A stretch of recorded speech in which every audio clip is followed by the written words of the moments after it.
everyone!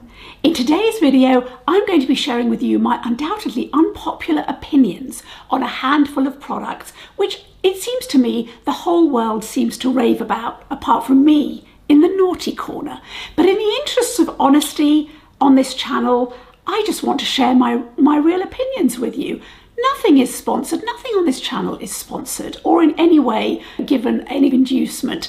No one knows I'm here apart from you. So I just want to share with you my honest opinions. This is not about hating on a given brand or a given product, because we're all different. But this is why these products just didn't live up to the hype for me. So please watch on. A few weeks ago, you may remember, I reviewed the Nudegasm palette by Charlotte Tilbury. I was delighted when this came out because I missed out on it the last time, having armed and ahhed. It just took too long and then it was off the shelf. So as from that video, I really loved these two colours. It's Super Glow and Multi Glow. Really useful, great for the face, lovely on the eyes. Really loved it. In the video, I did say to you that I was really trying to give contouring another go. Now, what I didn't say in that video is I had been basically put off contouring because last year I had bought the Westman Atelier contour stick in biscuit and I'd really given it a go. I'd been colour matched in Space NK. This just didn't work for me. It wasn't that I couldn't, it was a lovely product, it blends really nicely, the colour was wrong, it just, I don't know, it just didn't work for me. I'd also spent so much on it that I was loath to go back and try the other colour, the other two colours, because actually I can see that of the three, this would be the one that was probably the most appropriate, but it just didn't work for me. Anyway, as you can see, I kept it, couldn't bear to throw it away at that price point. Fast forward to Charlotte Tilbury, and so I got the brush, which is here, which took a while to come. This is the new contour brush, and I have spent some time experimenting with these two shades. This has been, I think, a failure and has absolutely not justified in any way the cost, the space that it takes up in my increasing makeup drawers. And again, I think they're soft to apply, but the shades are just not right. And whatever I did, it looked muddy. So then I tried the contour wand that I had bought. This is in medium, I think, yes, in medium. This is this applicator here. I just can't get on with this. It's messy, it's sticky. I put the dots on and all right, initially it's quite funny. I look like I've got an awful disease, or much more fun, like I've dived headfirst into a bowl of chocolate buttons. But again, difficult to blend, too dark, just too much. Just maybe I'm not a contouring person. But the thing is, the brush, even though I would say you don't have to have it, because this fluffy bit you can use another brush for, what I've ended up using this most successfully for is, and this probably is it's a very off-brand thing to say for Charlotte Tilbury.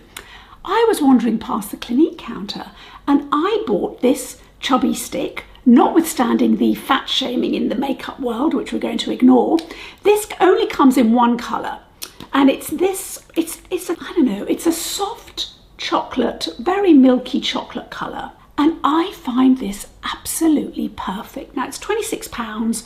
Obviously it's just one colour, it's one product, but I find this with this brush is my ideal combination. And in fact, I've used it today. I contoured a little bit on my cheek, then put my blusher on. I've contoured a little bit around my nose using this bit of the tool, which I now see is totally worth it. This brush is totally worth it. I didn't think it was, but it is. And I contoured here, I think, quite successfully. This is the combination. But honestly, this has been a disappointment because it's a lot of money to just be enjoying these two products. Yes, I can use this to carve up my eye a little bit, whatever, but I mean, I've got loads of other eyeshadows and products that I can use it for. So in the end, I have to say, this palette has been a disappointment because I'm only using 50% of it. And while those two highlightery shades with the dimension that you get are fantastic, you're paying for a whole thing and it's really, really not worth it. I don't really see how I can't recommend this palette really in good faith when I'm only using 50% of it. And also the shades themselves, I just don't think they're universal. I'm very much an amateur. I'm a makeup lover. I'm not a makeup artist. I can see on the Charlotte Tilbury videos, it looks really easy, doesn't it? And I mean, I know that's their job, but it's not really easy. And I think this isn't the right product. So this has been, in the end, has been a fail for me because it doesn't do what it says on the tin. I'm not using all four, and two of them are just really not good enough at all. This brush is probably worth buying, but I don't think it's worth buying for either this or the palette. The Clinique Chubby stick, on the other hand, has been a real winner and a surprise actually, because I just don't associate Clinique with having these kinds of products, but well done to them. Now onto the Dior Backstage Rosy Glow blushes, and just mentioning these on this video makes me think that I'm going to be struck down by a thunderbolt, because I can see these are all over social media. Everybody loves them. Why do I not love them? I don't love them because I find them not only unremarkable, but patchy. And actually, the thing that I find really unforgivable, they're not very long lasting. I mean, even if I don't like the colour or the shade, they just don't last very long. Whereas the YSL, nicely long lasting, really keeps going. These new Charlotte Tilbury Pillow Talk Flawless, this is Flawless Peach as it happens. I've got the pink and the peach. These really last throughout the day. You can do a whole working day and your blusher still stays fresh and lovely. So I really hold it against Dior actually, because these are just not good enough. As I said, I know I'm in the minority, and if you love these, let me know what you love about them. As for my initial video of reviewing the whole new range that came out, these are the two shades that I bought. Now, this is very much a bread and butter shade for me, this rosewoody, pinky browny shade with a bit of warmth to it. I find these are just a really easy shade. I like a matte blush as much as I like a dimensional blush with luminosity, that I use them differently like a lot of people. So it's not that I found this disappointingly matte. I found it disappointingly flat. Just because something's matte, it doesn't mean it doesn't have some life to it. So I'm just disappointed in this for that reason, and the longevity is a thing. This one went on really patchy and chalky, and actually, while this may not seem a natural match for my skin tone, I actually quite like a very, very light pink just for the tops of my cheeks occasionally, if I'm adding onto another matte blush, if I don't want to have something if I don't want to add highlighter to. But this is very, very chalky, I have to say. YSL makes an equivalent product, an equivalent shade.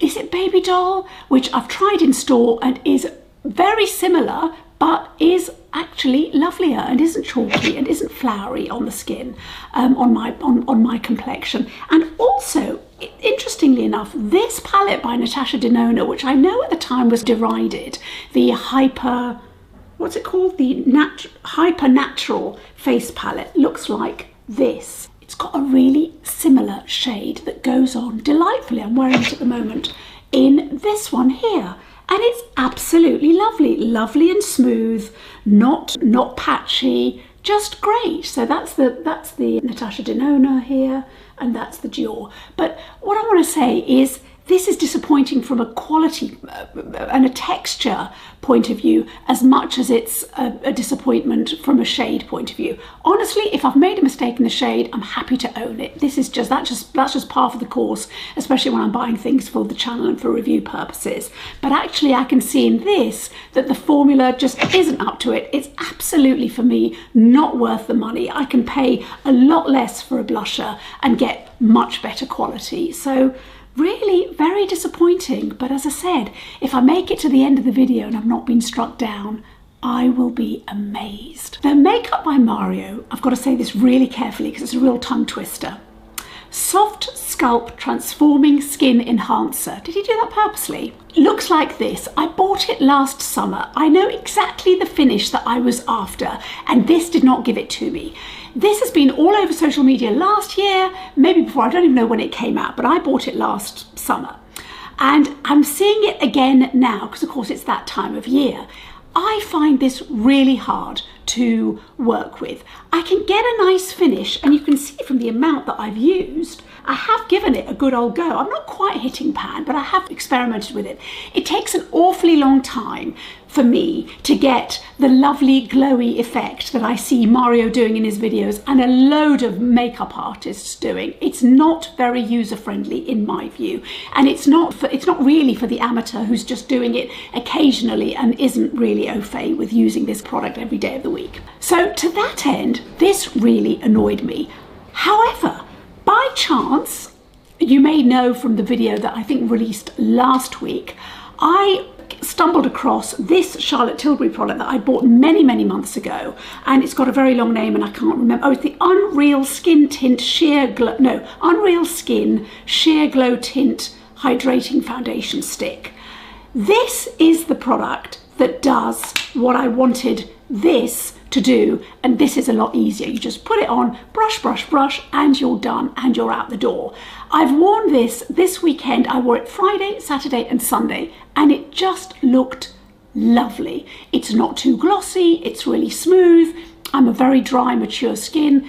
This is fantastic, and actually, in a way, it was this product over the weekend that brought back the rage that I feel with this product, because actually this is much harder to use than it seems, I feel. And certainly if you're in a rush in the mornings, this is the product that's just better.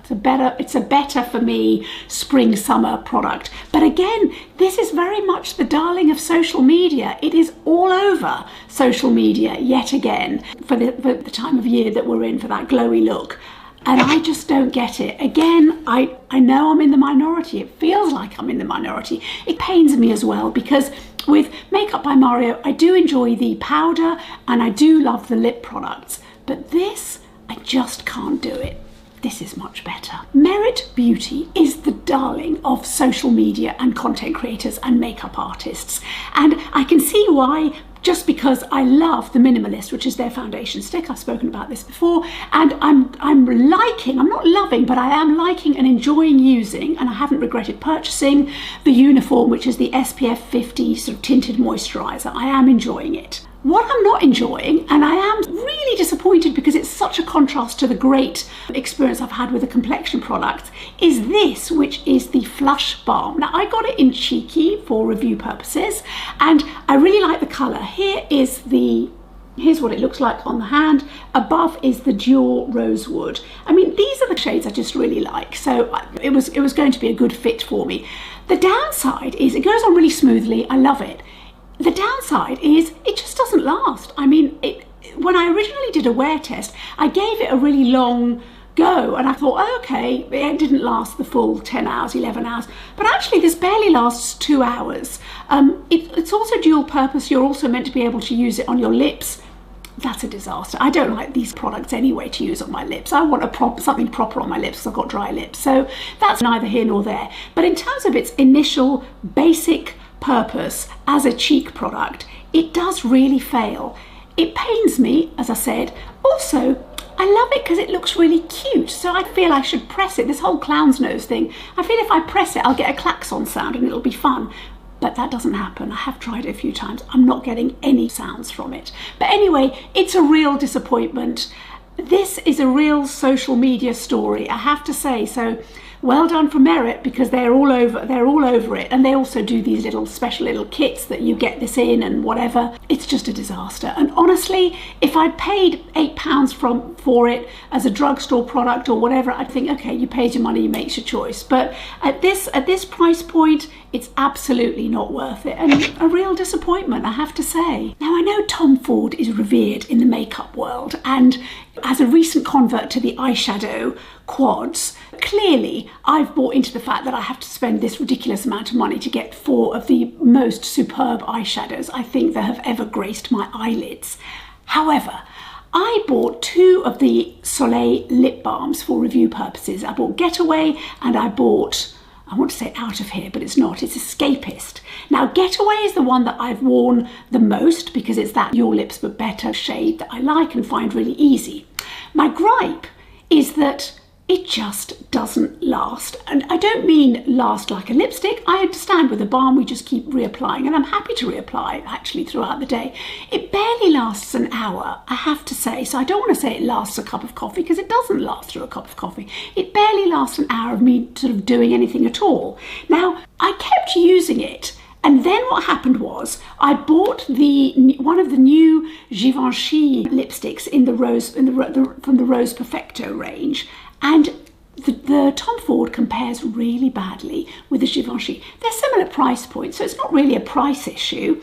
It's more to do with the fact of not feeling you have to reapply every second of the day. Now, as it happens, Getaway is a similar-ish colour to the Rose Perfecto in the 118 Mellow Pink, which is the one that I bought. Now this is the Givenchy, and below is Tom Ford. So similar-ish wheelhouses. Now they both, on my lips, they look actually very similar, but this does last longer. I'm not saying it's long lasting. I'm saying you're not putting it on I'm not putting it on throughout the day a perverse number of times. It's every couple of hours or so, and that's a reasonable thing, a reasonable top up. I'm actually wearing this at the moment on my lips, although I have put some of the Dior Lychee on top just as a little bit more shimmer. Now, on the subject of the Dior, I'm not saying these last a long time. It's just that I did buy 5 of them, so I've got them dotted around in every room and every handbag, just got so many, and I am wearing and enjoying them. I wouldn't say they're as great as they should be, actually. They don't last a long time. They don't last anything like the way I would want them to last. But they are handy, they're easy to slip into your pocket, that's fine. But my real gripe actually is with the Tom Ford, just because it compares so badly with the Givenchy, which is an absolute delight as a product, I have to say. I also think Givenchy have got the edge on the packaging as well. I just think it's more modern, it's cooler. This looks very dated, I have to say. It's definitely got that 1970s, this is a luxury kind of, dare I say it, Trump Tower look. Anyway, I'll stop talking. And finally, Dior Hydra Nude. This product makes me really, really cross, actually. This launched at the beginning of the year, when a load of lovely natural glowy foundations launched, and actually it compares, in my opinion, really badly. Everybody seems to love this, and I really don't. I think it's pretty average, actually. I really do, and it certainly doesn't warrant the £50 price point. It compares, in my opinion, quite poorly with both the Givenchy and the Guerlain Glow foundations that came out around the same time. I think for me, I've got this in 3N. I normally have to mix 2 shades with Dior. At £50, it means I'm paying £100 for a foundation that I can get in one bottle with way more conveniently from both Givenchy and Guerlain. I looked at the 3W. Even the model on Dior's own website on 3W looks fairly miserable. So she did not inspire me, I have to say. I don't want to blame the model. I'm just saying she just looks very unhappy. But also, the thing that actually aggravates me is it's always the case with Dior. It looks like they've got a wide shade range. I think they're really good for the lighter and fairer ranges, which is fine. Lots of content creators have got lighter or fairer skin, so you hear them, and I hear them very often say, oh, it's lovely, it's a very inclusive range. No, it's not. Just because a brand has brought out shades that are darker than your skin tone, it doesn't make it inclusive. It's only inclusive if we can genuinely wear those shades and if they are a no hassle way of wearing the product. So no, it's not inclusive. I think they just consistently don't try hard enough for anybody from a medium skin tone like me onwards. So as I said, I can't comment on the other shades. All I'm saying is, every time it's a struggle for me. I know I'm not alone in this in terms of the shades. I think where I am alone is not loving this formula and thinking it's fantastic and that Dior have knocked it out of the park. Which park? I don't think so at all. I think there's a lot of competition for a lovely, hydrating, glowy foundation that's got that beautiful, smooth, light finish. And I don't think this is top of the tree at all, and it's quite annoying, actually. What it feels like to me with this product is that Dior basically didn't try hard enough, because they don't have to try hard enough. People are going to give it a go anyway. And as I said, I think it's a game of two halves, in the sense that I think for certain skin tones, Dior is a slam dunk. It's really not a slam dunk for me. So, but again, I am in the minority. I am seeing this product all over saying, well, you know, praising the quality of it and the finish of it and all of that. I know I'm in the minority. Let me know if you absolutely love this foundation. And also, I think your shade does matter in this, as to whether you feel you've been catered for and whether you do have to mix it or have to make allowances for it. I think if I look at the products on my table, some of these products do feel a bit phoned in from the brand, that the brands haven't tried hard enough. I suppose if I look at the Dior blushes, they feel like that to me as well, which is yet another reformulation of the blushes. Did they try as hard as they could have done? I don't think they did. What I will say though, with that Dior release, these Rosy Glow stick blushes and balms are absolutely delightful. So when they want to do something amazing, I feel that Dior really can, as is the case with all the brands. Have you looked at these products and thought, she's missing something, because this is my favorite product? Do let me know in the comments down below. I'm always lurking, and I will reply, of course, to everybody who comments. I would love to hear what you think. And is there another product that you feel has been particularly hyped and didn't live up to the claim? I do wonder, and I wonder whether you're going to mention something that actually, as it happens, is one of my favorites, because I think we know that's the beauty world. It's you may love something and I may hate it. That's just the way it goes. Do subscribe so you don't miss any future videos. I've got my May favourites coming up soon, so please press the subscribe button so you don't miss out, and I will see you in the next video. Bye!